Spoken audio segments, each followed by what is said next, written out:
দেখো বন্ধুরা, আরেকবার বুঝবো, যদি ভালো করে তুমি জিনিসটাকে হ্যান্ডেল করো তাহলে চাপ খুবই কম, ক্লিনিং এর চাপ একদম কম।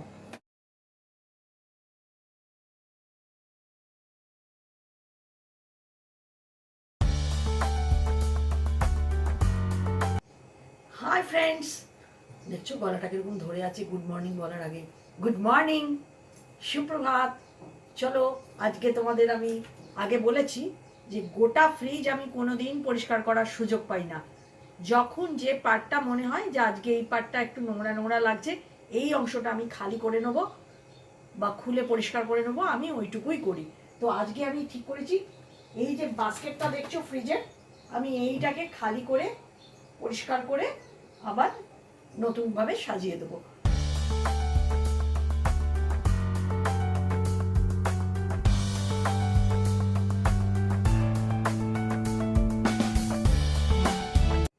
এইবার দেখো ফোকাস হচ্ছে, নোংরা হয়েছে অল্প অল্প।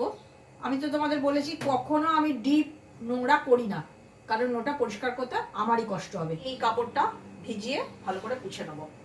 কিছুদিন আগেই আমি এটাকে খালি করে খাবার সোডা আর একটু জল দিয়ে পরিষ্কার করেছিলাম, সেজন্য আজকে আর ওটার দরকার নেই। তোমরা দেখতেই পেলে তেমন ভাবে নোংরা নেই।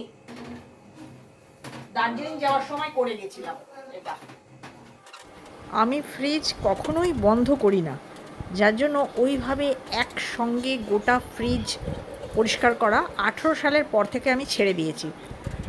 17 সালে মধুবন্তীর একটা এক্সিবিশন ছিল, দিল্লি গিয়েছিলাম, তখন আমি এই বড় ফ্রিজটাকে বন্ধ করে গিয়েছিলাম। আর একটা ছোট ফ্রিজ ছিল তখন আমার, যা অল্প স্বল্প মাল ছিল সমস্ত ওতে ট্রান্সফার করে বড়টাকে বন্ধ করে দিয়েছিলাম। তো এসে আমাকে ভুগতে হয়েছিল, এই ফ্রিজ সারাতে আমার 1 মাস লেগে গিয়েছিল। তারপর থেকেই আমি টোটাল ফ্রিজ কখনো অফ করি না। দেখো বন্ধুরা, আরেকবার বুঝবো, যদি ভালো করে তুমি জিনিসটাকে হ্যান্ডেল করো তাহলে চাপ খুবই কম, ক্লিনিং এর চাপ একদম কম। যদি আমার বুদ্ধি নাও তাহলে খুব একটা খাটতে হবে না। যখন যেই পোর্শনটা একটু কম মনে হবে সঙ্গে সঙ্গে সেই পোর্শনটাকে একটু ক্লিন করে নাও, বাস। তাহলেই কখনো তোমাকে ডিপ ক্লিনিং এর জন্য হাজাতে হবে না। এবং ভিতরের কম্পার্টমেন্টও আমি যেই অংশটা দেখে একটু খালি, সঙ্গে সঙ্গে ওটাকে পুছে নিই। আর সাবান ফাবান তো ইউজ করি না, তোমাদের বলেছি যতটা চেষ্টা করি আমি ওই টিস্যু বদলে বদলে, মানে এই যে রিইউজেবল টিস্যু, আমি তোমাদের বলছি না যে ওই বক্স থেকে বার করে করে টিস্যু নাও মুছে ফেলে দাও, ওরকম বড় লোকের কথা বলছি না। এই কিচেন ন্যাপকিন যেটা রিইউজেবল, কেচে কেচে নাও, লাস্টে দরকার পড়লে ওটার মধ্যে একটু স্যানিটাইজার লাগিয়ে ভালো করে পুছে দাও। আর এছাড়া যদি মাঝে মাঝে যখন কোথাও যাই তখনই করি, সেটা হচ্ছে একটু খাবার সোডা ইউজ করি। আমার করতে লাগে না, সত্যি কথা বলতে গেলে আমার খুব একটা খাবার সোডা ইউজ করতে লাগে না। যদি কোনো জায়গায় ডিপ লেগে রয়েছে মনে হয় যে কালিটা উঠছে না, তখনই দিই। এই দেখো শুধু জল দিয়ে করেছি, ভিজে কাপড় দিয়ে, দেখতে পাচ্ছ হয়ে গেছে। আর একবার করবো। তা বলে ভেবো না এই ফ্রিজের বয়স কিছু কম, 13 বছর হয়ে গেছে। এবার শুধু এবারে শুকনো কাপড় দিয়ে, পরিষ্কার কাঁচা শুকনো কাপড় দিয়ে মুছে দেবো। এইটা আগে পেতে রেখেছিলাম, ওই যে ফ্রি মেস ব্যাগগুলো, সেটাই কেটে পেতে রেখেছিলাম। এইবার এটা আমি দেবো ধুতে। আর এইবার দিচ্ছি এই ব্যাগটা। কাপড় সবসময় কাপড় একটু মোটা হলে ভালো হয়, যাতে গুটোয় না। কাপড় আমি পেতে রাখি, যে কোনো সুতির হালকা রঙের কাপড়, মোটা হলে ভালো হয়। আমি বেশিরভাগ ফ্রি মেস ব্যাগ বা মার্কিন ব্যবহার করি। এই যে নেট ব্যাগগুলো মাঝে মাঝে ময়শ্চার ছাড়ে, তো কেন বারবার ফ্রিজ খুলি তো সেজন্য ময়শ্চার ছাড়ে, তখন কোনো অসুবিধা নেই, তলাতেও ব্যাগ সে টেনে নেবে।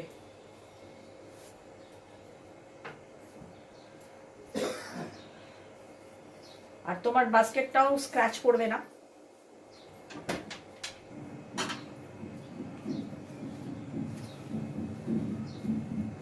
আজকে ছিল সব থেকে ফ্রিজের বাস্কেট হালকা, মানে ভেজিটেবল বাস্কেটটা, তাই ভাবলাম আজকে গুছিয়ে নিই তোমাদের সঙ্গে শেয়ার করে।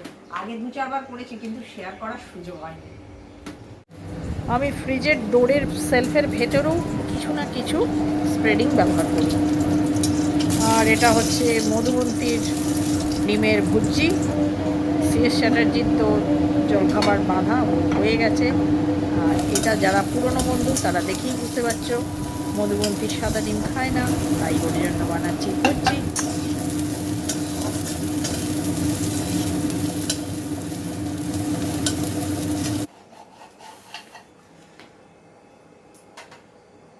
মধুবন্তী ব্রেকফাস্ট জানোই তো, মধুবন্তী যদি চটপাটা বানিয়ে দিই তো ঠিক আছে, নয়তো জেনারেলি মধুবন্তী কিছু খায় না, খায় একটা ডিম, আর সেটাও এরকম ভুজি বানিয়ে ডিম খাবে আর মৌসম্বির রস করে দেবো। কিন্তু সেটার জন্য নয়, আমি আজকে ফোন করেছি, ফোন নয় সরি, মানে আমি তোমাদের সামনাসামনি এসেছি সকাল সকাল এই কারণেই, এই গত মানে 28 দিন ধরে যারা আমাকে নিঃস্বার্থভাবে সাবস্ক্রাইব করেছো তাদের জন্য আমার অনেক অনেক ভালোবাসা। আর আগে যারা করেছো তাদের জন্য তো আমার অবশ্যই রয়েছে, তারাই আমাকে রাস্তাটা ফার্স্ট দেখিয়েছো বলতে পারো। আর এখনও যারা করেছো নিঃস্বার্থভাবে, অনেক দিন বাদে বন্ধুরা, গত 2 মাস ধরে সেরকমভাবে আমাকে কেউ সাবস্ক্রাইব করেনি। আর এই যে গত 28 দিন 30 দিন বলতে পারো যারা আমাকে করেছো, তারা খুব নিঃস্বার্থভাবে করেছো, তারা আমাকে ভালোবেসে করেছো। আর তাদের মানটা রেখে যেন আমি আরও আরও ভালো ব্লগ বানাতে পারি। আর তোমরা এরকমভাবে যদি আমাকে উৎসাহ দাও, আমার মনে হয় আমি কিছুটা হলেও পারবো।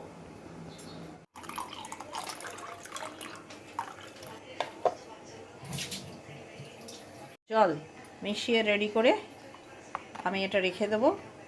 চলো এটাকে রেখে দিই ফ্রিজে, একটু ঠান্ডা হয়ে যায়, তারপরেও খাবে।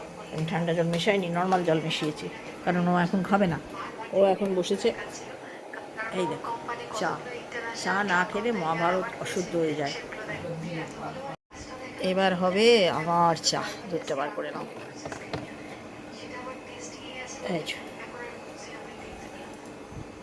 আমি এবার টেট্রা প্যাকেট দুধের চা খেতে পারি না, আমার চাই গরু বা মোষের দুধ, আর নয় এই আমুলের এই প্যাকেটের দুধ। ঝিঙে পোস্ত আজকে দিয়েছি একটু পেঁয়াজ ফোড়ন, সামান্য একটু পেঁয়াজ ফোড়ন দিয়ে একটু লালচে করে ভেজে নিয়েছি। ঝিঙেটাই আমি ভালো করে কষবো, তারপর আলুটা কষবো। তার কারণ হচ্ছে গিয়ে আমাদের সেদ্ধ আলু টুকরো করে কাটা, কারণ তোমরা এতদিনে জেনে গেছো তোমাদের আঙ্কেলের সুগার, তার সুগারের জন্য আমরা কাঁচা আলু খাই না, যদি আলু খাই সেদ্ধ করে জল ফেলে তারপর সেটা টুকরো করে কেটে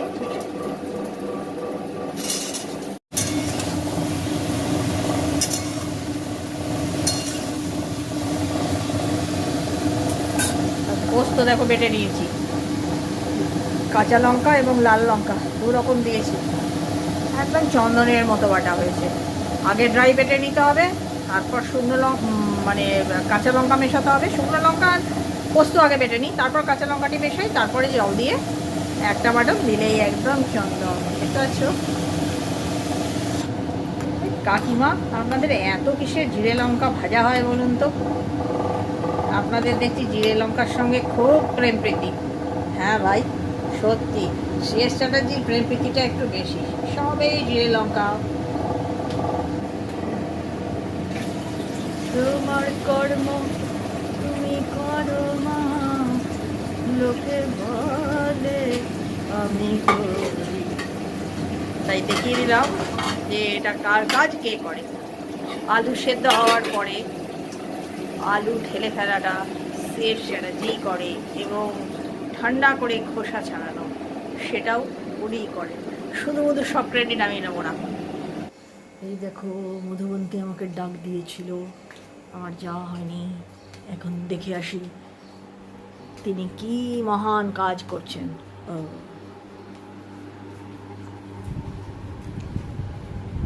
এই ছবিগুলো বন্ধুরা অনেক কাল আগে, মানে কলেজে থাকার সময় এগুলো সবই ও বিভিন্ন মিডিয়ামে করেছে, বিভিন্ন মিডিয়ামে মানে পেন ওয়ার্কে করেছে, আর ড্রাই প্যাস্টেল, অয়েল প্যাস্টেল, অ্যাক্রেলিকেও করেছে বোধহয়, অ্যাক্রেলিকে না হোক অয়েল পর্যন্ত করেছিল।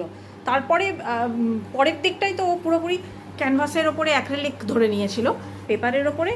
এই উড পেন্সিলের, এই কালার পেন্সিলের কাজটি হচ্ছে নতুন, মানে এইগুলো এখনও এই বছরই ধরেছে। তো এটা করছে, করুক, আবার হলে আমি তোমাদের সঙ্গে কমপ্লিট শেয়ার করব, এখন বেশি শেয়ার করা যাচ্ছে না।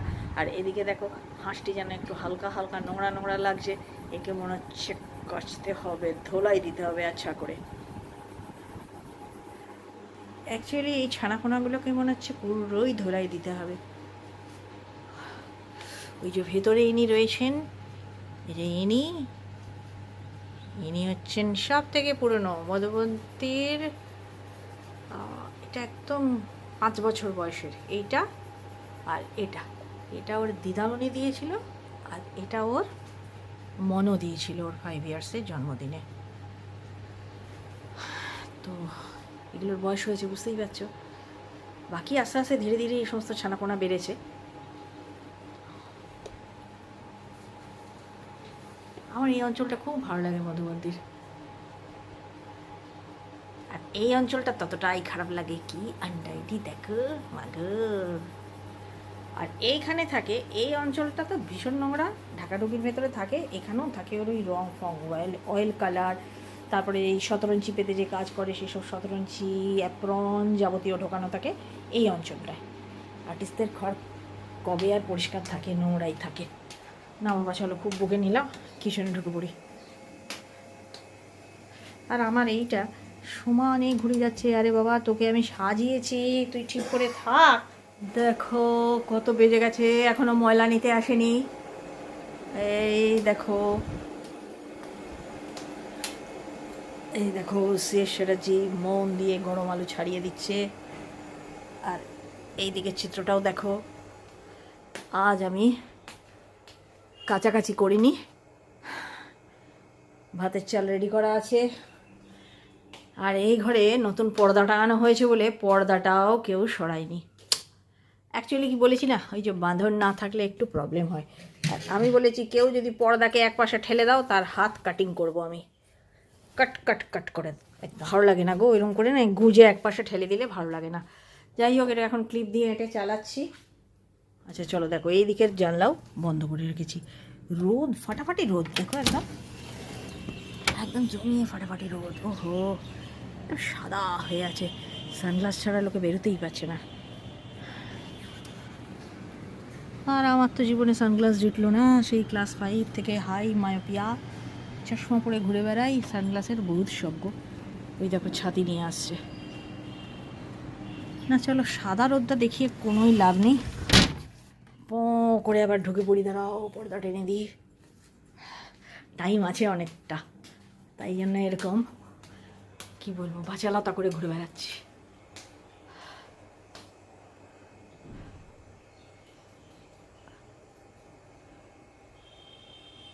ওই যে সমস্ত শিল্পকর্ম পেছনে মধুবন্তীর, আমার গোটা ঘরে ছড়িয়ে আছে মধুবন্তীর শিল্পকর্ম, যেদিকে দু চোখ ঘোরাবে।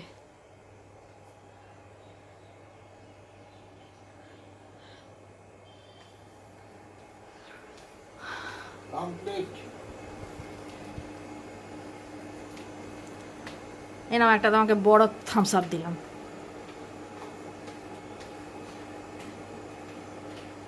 ওই দেখো একটা ছোট্ট 10x12 একটা, দেখতে পাচ্ছ পেছনে একটা ছোট্ট পেন্টিং আছে। এখানে আছে, এই দেখো ফার্স্ট ইয়ারে করা মিক্স মিডিয়ায় একটা কাজ আছে পেপারের ওপরে, ও আছে। কোথায় নেই, সব জায়গায় মধুবন্তীর কাজ। ও এটার ওপরেও আছে। আর এক ঘর তো আছেই, সে তো তোমরা জানোই, আমার ঘরেও আছে। আমার ঘরের একটা আমি, আর একটা এই ঘরের ম্যাচিং মতন হয়েছিল, তো এই ছবিটা আমি রেখে নিয়েছি, ওটা তো আমি। কি আনন্দ, কি আনন্দ, কি আনন্দ, দিবারাত্রি নাচে মুক্তি, নাচে বন্ধ, শীতরঙ্গে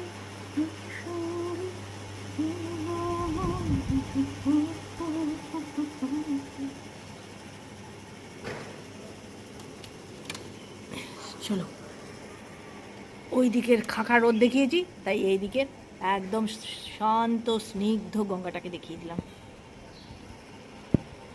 ঠান্ডা ঠান্ডা হাওয়াও আসছে বন্ধুরা।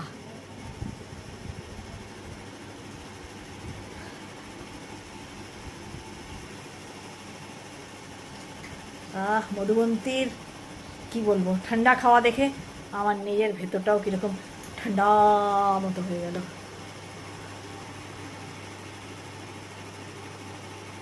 কি বদমাইশ দেখো।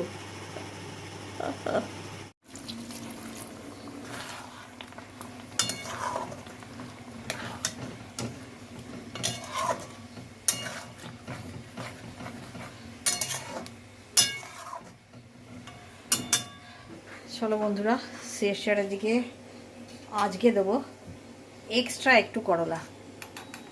রে ভাত হয়ে গেছে, ওদিকে আওয়াজ আসছে, শুনতে পেয়েছি। আজ একটু আগেই ভাতটা করি, না হলে প্রচণ্ড গরম পড়েছে, পারা যাচ্ছে না। মনে হচ্ছে কতক্ষণে রান্নাঘর থেকে বেরিয়ে যাবো, কিন্তু আমার কিন্তু সেই চেষ্টাই নেই। চলো এইটা আর এইটা আমাদের সব রকম মিলিয়ে একদম রেডি হয়ে গেছে। আর তেলটুকু রইল, কি করি আবার, মাছের ঝোল চাপিয়ে দেবো। চলো, আরও একটা খবর, এত টক মানুষ খেতে পারে?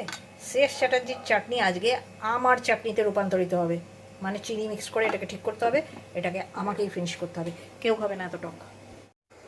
এ হচ্ছে আমার আর শেষ চ্যাটার্জির মাছ, কাতলা। মধুবন্তী খাবে না, ওই হরিয়ালি রাখা আছে, প্রন হরিয়ালি, মধুবন্তী খাবে। ওই যেটা গতকাল করেছিলাম, তোমাদের সঙ্গে শেয়ারও করেছি।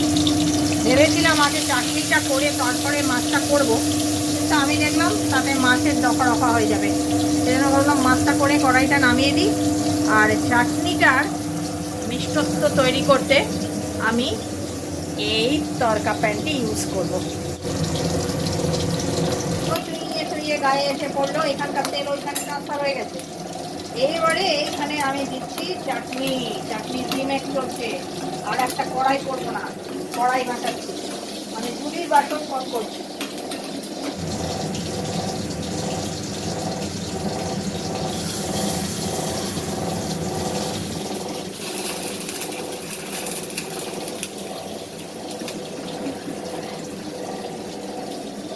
এইবার দেবো আমি চিনি,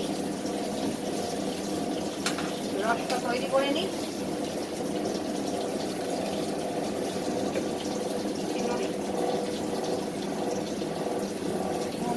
চিনির সঙ্গে দুটো পাস্তা, এই দেখো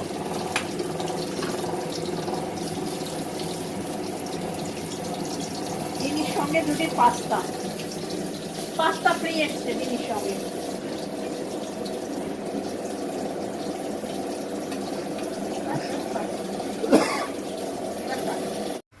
আজকে এই মাছের ঝোলটা বানিয়েছি একদম সেই ফুচকার জলের মতো পাতলা, আর এটা ফুটছে ফুটুক, তাতে তোমার কি আর আমার কি। চলো, আবার ফোন বাজছে, দর কে যায়।